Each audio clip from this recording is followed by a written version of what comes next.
ಎಲ್ಲರಿಗೂ ನಮಸ್ಕಾರ. ನಿಮ್ಮ ಶ್ರಾವ್ಸ್ ಕಲ್ಪವೃಕ್ಷ ಚಾನಲ್ಗೆ ಸ್ವಾಗತ. ಇವತ್ತು ಗೋಧಿ ಹಿಟ್ಟಾಗಲಿ ಮೈದಾ ಹಿಟ್ಟಾಗಲಿ ಬಳಸದೆ ಈ ರೀತಿ ಆಲೂ ಪೂರಿನ ಯಾವ ರೀತಿ ಮಾಡೋದು ಅಂತ ನೋಡೋಣ. ತುಂಬಾ ಸಿಂಪಲ್ಲಾಗಿ ಮಾಡ್ಕೊಳ್ಬೋದು, ಹಾಗೆ ಕಡಿಮೆ ಎಣ್ಣೆಯಲ್ಲಿ ಈ ಒಂದು ಪೂರಿನ ಮಾಡ್ಕೊಳ್ಬೋದು.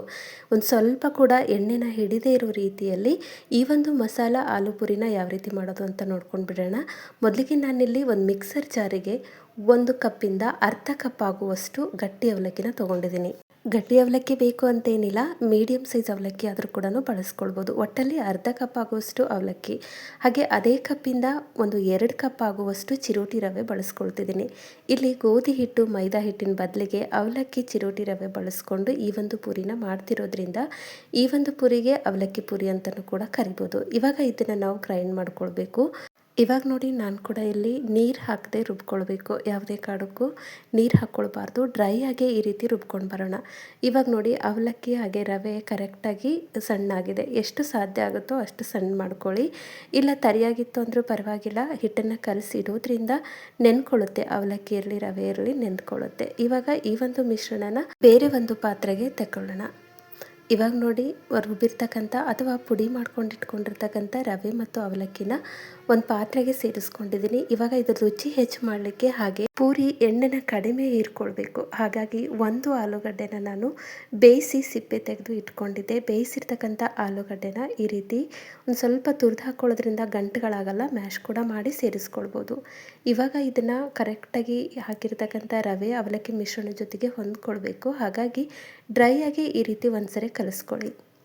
ನೋಡಿ, ಈ ರೀತಿ ಕಲಿಸ್ಕೊಳ್ಬೇಕು. ಅಂದರೆ ನೀರನ್ನ ನಾವು ಸೇರಿಸೋ ಮೆಜರ್ಮೆಂಟ್ ನಮಗೆ ಗೊತ್ತಾಗುತ್ತೆ. ಹಾಗಾಗಿ ಡ್ರೈ ಆಗಿ ಈ ರೀತಿ ಎಲ್ಲ ಕಡೆ ಹೊಂದ್ಕೊಳ್ಳೋ ರೀತಿಯಲ್ಲಿ ಹಾಲು ಕರೆಕ್ಟಾಗಿ ಕಲಸಿಟ್ಕೊಳ್ಳಿ. ಇವಾಗ ಇದು ರೆಡಿಯಾಗಿದೆ.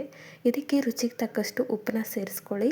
ಹಾಗೆ ಒಂದು ಸ್ವಲ್ಪ ಮಸಾಲ ಸೇರಿಸ್ಕೊಳ್ಬೇಕು. ಒಂದು ಚಿಟಿಕೆ ಅರಿಶಿನ, ಒಂದು ಅರ್ಧ ಸ್ಪೂನ್ ಆಗುವಷ್ಟು ಅಚ್ಕಾರದ ಪೌಡ್ರು, 1-2 ಕರಿಬೇವಿನ ಎಲೆ, ಹಾಗೆ ಒಂದು ಸ್ವಲ್ಪ ಕೊತ್ತಂಬರಿ, ಇವೆಲ್ಲವನ್ನು ಕಟ್ ಮಾಡಿ ಸಣ್ಣದಾಗಿ ಕಟ್ ಮಾಡಿ, ಹಾಗೆ ಒಂದು 1/4 ಸ್ಪೂನ್ ಆಗುವಷ್ಟು ಚಿಲ್ಲಿ ಫ್ಲೇಕ್ಸ್ನ ಹಾಕ್ಕೊಂಡಿದ್ದೀನಿ. ಚಿಲ್ಲಿ ಫ್ಲೇಕ್ಸ್ ಇದ್ದರೆ ಹಾಕ್ಕೊಳ್ಳಿ, ಇಲ್ಲಾಂದರೆ ಪರವಾಗಿಲ್ಲ.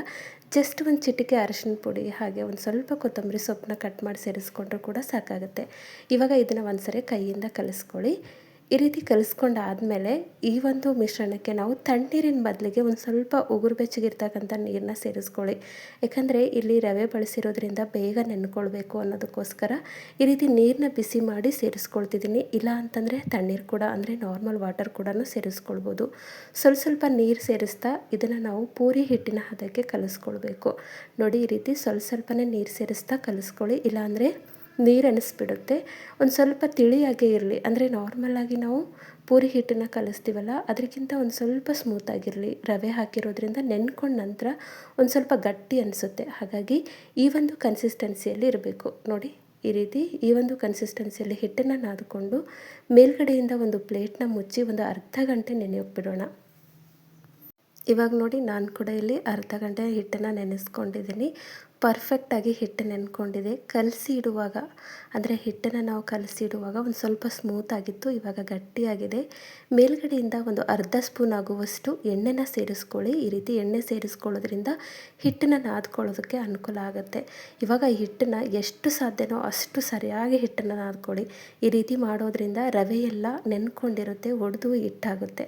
ಅಥವಾ ನಾವು ಗ್ರೈಂಡ್ ಮಾಡಿದಾಗಲೂ ಕೂಡ ಅರ್ಧ ಮಟ್ಟಿಗೆ ಹಿಟ್ಟಾಗಿರುತ್ತೆ. ಆದರೆ ಹಿಟ್ಟು ಸ್ಮೂತ್ ಆಗಬೇಕು ಅಂದರೆ ಒಂದ್ಸರಿ ಕಲಿಸ್ಕೊಂಡು ನಂತರ ನಿಮಗೆ ಪೂರಿ ಯಾವ ಸೈಜಲ್ಲಿ ಬೇಕೋ ಅಷ್ಟೇ ಹಿಟ್ಟನ್ನು ತೊಗೊಂಡು ಉಳ್ಳೆಗಳನ್ನ ಮಾಡಿಟ್ಕೊಳ್ತಾ ಬನ್ನಿ. ನೋಡಿ, ಈ ರೀತಿಯಲ್ಲಿ ಒಂದು 5-6 ಉಳ್ಳೆಗಳನ್ನ ಮಾತ್ರ ಈ ರೀತಿ ರೆಡಿ ಮಾಡಿ ಇಟ್ಕೊಳ್ಳಿ. ಮತ್ತೆ ಅದನ್ನು ನಾವು ಬೇಯಿಸ್ಕೊಂಡಾದ್ಮೇಲೆ ಮತ್ತೆ ಉಳ್ಳೆಗಳನ್ನ ಮಾಡಿಕೊಂಡು ಪೂರಿನ ಲಟ್ಟಿಸ್ಕೊಳ್ಬೇಕು. ಇಲ್ಲಾಂದರೆ ಹಿಟ್ಟು ಒಂದು ಸ್ವಲ್ಪ ಡ್ರೈ ಅನಿಸುತ್ತೆ. ಇಲ್ಲಿ ಈ ಪೂರಿ ವಿಶೇಷತೆ ಏನು ಅಂತಂದರೆ, ನಾವು ಯಾವುದೇ ರೀತಿಯ ಮೈದಾ ಹಿಟ್ಟನ್ನಾಗಲಿ ಗೋಧಿ ಹಿಟ್ಟನ್ನಾಗಲಿ ಬಳಸದೆ ಅವಲಕ್ಕಿಯಿಂದ ಮಾಡ್ತಿರೋದು. ಇವಾಗ ನೋಡಿ, ಒಂದು ಸ್ವಲ್ಪ ಹಿಟ್ಟನ್ನು ಕೆಳಗಡೆ ಹಾಕ್ಕೊಂಡು ನಾರ್ಮಲಾಗಿ ಪೂರಿ ಲಟ್ಟಿಸ್ತೀವಲ್ಲ ಅದೇ ರೀತಿಯಲ್ಲಿ ಲಟ್ಟಿಸ್ಕೊಳ್ತಿದ್ದೀನಿ. ನೋಡಿ, ಈ ರೀತಿ ಲಟ್ಟಿಸ್ಕೊಂಡು ನಾನು ಕೂಡ ಇಲ್ಲಿ ಒಂದು 5-6 ಪೂರಿನ ಇದೇ ಒಂದು ಸೈಜಲ್ಲಿ ಲಟ್ಟಿಸಿ ಇಟ್ಕೊಳ್ತಿದ್ದೀನಿ. ಇವಾಗ ಇದು ರೆಡಿಯಾಗಿದೆ. ಈ ಸೈಡಲ್ಲಿ ಆಲ್ರೆಡಿ ಎಣ್ಣೆನ ಕಾಯ್ಲಿಕ್ಕೆ ಇಟ್ಕೊಂಡಿದ್ದೆ. ಹೈ ಫ್ಲೇಮಲ್ಲಿ ಇಟ್ಕೊಂಡು ಎಣ್ಣೆನ ನೀಟಾಗಿ ಕಾಯಿಸ್ಕೊಳ್ಳಿ. ಈ ರೀತಿ ಕಾಯಿಸ್ಕೊಂಡಿರ್ತಕ್ಕಂಥ ಎಣ್ಣೆಗೆ ಹೈ ಫ್ಲೇಮಲ್ಲೇ ಇರಲಿ. ನಾವು ಮಾಡಿರ್ತಕ್ಕಂಥ ಪೂರಿನ ಬಿಡ್ತಾ ಹೋಗೋಣ. ನೋಡಿ, ಎಷ್ಟು ಪರ್ಫೆಕ್ಟಾಗಿ ಉಬ್ತಿದೆ. ಪೂರಿ ಅಂದ ತಕ್ಷಣ ಮೈದಾ ಹಿಟ್ಟೇ ಬೇಕು ಅಥವಾ ಗೋಧಿ ಹಿಟ್ಟೇ ಬೇಕು ಅಂತೇನಿಲ್ಲ. ಮನೆಯಲ್ಲಿ 1 ಕಪ್ ರವೆ ಹಾಗೆ ಒಂದು ಅರ್ಧ ಕಪ್ಪು ಅಥವಾ 1/4 ಕಪ್ ಅವಲಕ್ಕಿ ಇದ್ದರೂ ಕೂಡ ನಾವು ಈ ರೀತಿ ಪೂರಿನ ಮಾಡ್ಕೊಳ್ಬೋದು.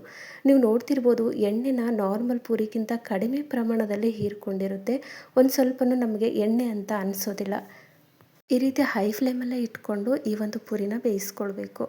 ಇವಾಗ ನೋಡಿ ಇನ್ನೊಂದು ಕೂಡ ಹಾಕಿ ತೋರಿಸ್ತಿದ್ದೀನಿ. ಪ್ರತಿಯೊಂದು ಕೂಡ ಪರ್ಫೆಕ್ಟಾಗಿ ಉಬ್ಕೊಂಡು ಬರುತ್ತೆ. ಲಟ್ಸುವಾಗ ನೋಡ್ಕೊಂಡು ಲಟ್ಟಿಸ್ಕೊಳ್ಳಿ. ಭಾರ ಹಾಕಿ ಲಟ್ಸೋದ್ರಿಂದ ಯಾವುದೇ ಪೂರಿ ಕೂಡ ಉಬ್ಕೊಂಡು ಬರೋದಿಲ್ಲ. ಇದು ಒಂದು ಟಿಪ್ಸು. ಚಪಾತಿ ಇರಲಿ ಅಥವಾ ಪೂರಿ ಇರಲಿ, ನಾವು ಪ್ರೆಷರ್ ಹಾಕಿ ಲಟ್ಸೋದ್ರಿಂದ ಈ ರೀತಿ ಚಪಾತಿ ಉಬ್ಕೊಳ್ಳೋದಿಲ್ಲ, ಹಾಗೆ ಪೂರಿ ಕೂಡ ಉಬ್ಕೊಳ್ಳೋದಿಲ್ಲ. ನಿಧಾನವಾಗಿ ಭಾರ ಹಾಕದೆ ನಾವು ಈ ಪೂರಿಗಳನ್ನ ಲಟ್ಟಿಸ್ಕೊಳ್ಬೇಕು. ನೋಡಿ ತುಂಬಾ ಪರ್ಫೆಕ್ಟಾಗಿ ಉಬ್ಕೊಂಡು ಬರುತ್ತೆ. ಎಣ್ಣೆ ಕೂಡ ತೀರಾ ಲೆಸ್ಸಾಗಿ ಹೀರ್ಕೊಳ್ಳುತ್ತೆ. ಪ್ರತಿಯೊಂದು ಪೂರಿನೂ ನಾನು ತೋರಿಸ್ತಿದ್ದೀನಿ. ಒಂದು 5 ಪೂರಿನ ಲಟ್ಸಿಟ್ಕೊಂಡಿದ್ದೆ. ಆ 5 ಪೂರಿ ಕೂಡ ಒಂದೇ ಅಳತೆಯಲ್ಲಿ ಉಬ್ಕೊಂಡು ಬರುತ್ತೆ. ಲಟ್ಸುವಾಗ ಈ ಒಂದು ಟ್ರಿಕ್ನ ಬಳಸ್ಕೊಂಡು ಲಟ್ಟಿಸ್ಕೊಳ್ಳಿ. ಹಾಗೆ ಈ ಪೂರಿ ವಿಶೇಷತೆ ಏನು ಅಂತಂದರೆ ಇದರಲ್ಲಿ ಮಸಾಲ ಬಳಸಿರೋದ್ರಿಂದ ಹಾಗೆ ಆಲೂಗಡ್ಡೆನ ಬಳಸಿರೋದ್ರಿಂದ ಮಕ್ಕಳ ಒಂದು ಲಂಚ್ ಬಾಕ್ಸಿಗೆ ತುಂಬಾ ಹೆಲ್ಪ್ ಆಗುತ್ತೆ. ಈ ಹಿಂದೆ ಕೂಡ ಹಲವಾರು ರೀತಿಯ ಇನ್ಸ್ಟೆಂಟ್ ಬ್ರೇಕ್ಫಾಸ್ಟ್ ರೆಸಿಪಿಗಳನ್ನು ನನ್ನ ಚಾನಲಲ್ಲಿ ಅಪ್ಲೋಡ್ ಮಾಡಿದ್ದೀನಿ. ಇಂಟ್ರೆಸ್ಟ್ ಇತ್ತು ಅಂದರೆ ಒಂದ್ಸರಿ ಚೆಕ್ ಮಾಡ್ಕೊಳ್ಳಿ. ಐ ಹೋಪ್ ಇವತ್ತಿನ ರೆಸಿಪಿ ನಿಮಗೆ ಭಾಳ ಇಷ್ಟ ಆಗದ ಅಂದ್ಕೊಳ್ತೀನಿ. ಇಷ್ಟ ಆಗಿದ್ದರೆ ದಯವಿಟ್ಟು ನನ್ನ ಚಾನಲ್ನ ಸಬ್ಸ್ಕ್ರೈಬ್ ಮಾಡ್ಕೊಳ್ಳಿ. ಹಾಗೆ ಈ ಒಂದು ರೆಸಿಪಿನ ನಿಮ್ಮ ಫ್ರೆಂಡ್ಸ್ ಆ್ಯಂಡ್ ಫ್ಯಾಮಿಲಿಗೆ ಶೇರ್ ಮಾಡಿ. ನಾಳೆ ಮತ್ತೊಂದು ಹೊಸ ರೆಸಿಪಿಯೊಂದಿಗೆ ಸಿಗೋಣ. ಧನ್ಯವಾದ.